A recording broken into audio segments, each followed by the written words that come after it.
दुर्लभ, इतका दुर्लभ आहे. जगाच्या पाठीवर नव्हे या सृष्टीमध्ये नरदेह दुर्लभ आहे. दुर्लभ सांगितला. हा दुर्लभम त्रेय 3 मध्ये दुर्लभ नरदेह आहे. नरदेह मिळाला. सगळेच कीर्तनकार सांगते महाराज, पण तो कळाला नाही. जसे मायबाप मिळाले पण कळाले नाही. तुम्ही म्हणा महाराज असं कसं म्हणता? नाही, काही अंशी नाही कळाले. नानायक सर्वे ते सांगितलं पाहिजे. कीर्तनामध्ये अध्यात्म सांगितलं पाहिजे, पण चालू कडी पण सांगितली पाहिजे. एक सर्वे जगाच्या पाठीवरचा की सगळ्यात जास्त वृद्धाश्रम जर कुठं असेल तर ते महाराष्ट्र, आणि सगळ्यात जास्त जर कुठं असेल तर पुण्यासारख्या शहरात. आणि सगळ्यात जास्त वृद्धाश्रमात कोणाचे मायबाप असेल तर ते आपल्या हिंदू धर्माचे लोक. सांगायलाही लाज वाटते कधी कधी की सगळ्यांचे मायबाप आपल्याच लोकांचे मायबाप त्या ठिकाणी आहेत. इतर समाजाचे काही समाज बांधव आहेत, त्यांचे मायबाप मला वृद्धाश्रमात दाखवा, नाहीये.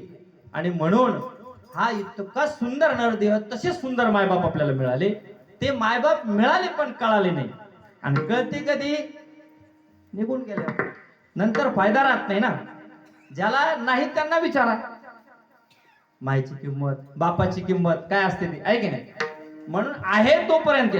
तसे दुसरी गोष्ट संसारातली बोलू का? थोडं अलीकडं बायको मिळाली का कळाली का महाराज? तुमचं झालं का? होईल होईल.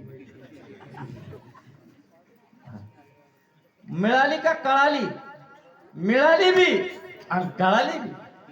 मायबाप मिळाले पण कळाले नाही, पण ही गोष्ट मिळाली पण आणि कळाली पण. काही दिवसात पुन्हा विशेष म्हणजे संसारातल्या गोष्टी मिळतात आणि कळतात. हा पारमार्थिक गोष्टी मिळत त्या पण कळत नाही. तसा नरदेह मिळाला पण कळाला नाही. तो कशासाठी वापरायचा हे कळाला नाही.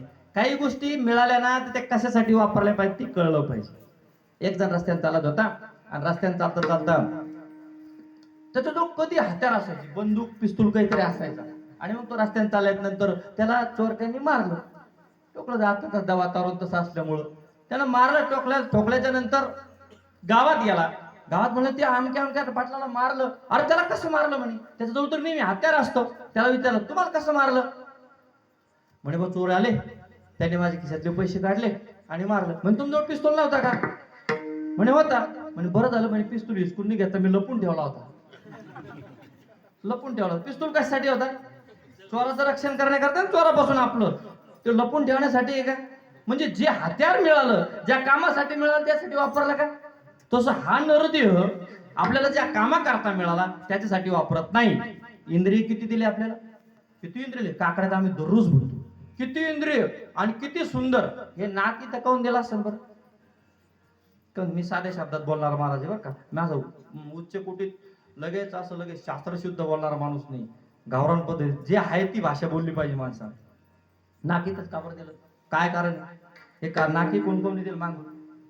मागून दिला असतं बसल्या बसल्या लोकांकडे टाकले असते. उलट कीर्तनात धरला खडा टाक त्याच्यामुळे ती इथंच दिलं. त्याचं कारण कशासाठी दिलं असेल बरं? नाक कशासाठी दिलं रे? उत्तर दे. त्याचं काय नाही, पैसे बिशे नाही त्याला. काय कशासाठी? हा वास घ्यायला. कशाचा? बरोबर आहे, वास घ्यायच्यासाठी. पण कशाचा वास? जेवण. हा बरोबर आहे, त्याच्यासाठी टाळ्या वाजवा बरं का. हे लोक उत्तर देत नाही हो. कीर्तनात उत्तर द्यायला घाबरते लोक. हा नाक कशासाठी दिलं? आणि बरं तोंडाच्या वरच कसं काय दिलं? की या तोंडात येणारा घास हा कळला पाहिजे की हा चांगला आहे का वाईट आहे. तरी राजा आपण नाक दाबून असे आखतो.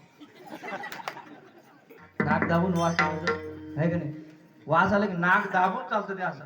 बरं वास नाही आला पाहिजे, पोटात गेली पाहिजे पण वास नाही आला पाहिजे. ही गोष्ट टाळली पाहिजे. नाना आपला समाज खर तर जसं मायबापाविषयी सांगितलं तसं व्यसनाविषयी सांगत. खरं तर हे व्यसनही टाळले पाहिजे तरुणांनी. मी काही असं 70 वर्षाचा म्हातारा नाही, मी तुमच्यातलाच आहे, पण टाळले पाहिजे. गड्या हो, व्यसनानं खूप दुर्गुण आहे.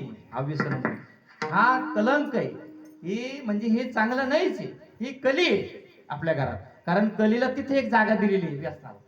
कलीला जागा देईल तिथं राहायला, की कली तुम्ही तिथं पण राहा. कलीनं उशाप मागितला होता किंवा तुम्ही पत्त्यात जुगारात आणि या व्यसनात राहतात. ते व्यसन टाळले पाहिजे. मग ते एवढेले लेकरं शाळेत 11वी-12वी जातात, ते खुशाल तंबाखू चोळतात ना, खुशाल तंबाखू खाते, काय करते तर ताळा नाही त्याचा. इतक्या आमच्या घराच्या पुढं थोडं थांबाय उभं राहायच्या ठिकाणी, तिथं सडा टाकायचं कामच नाही.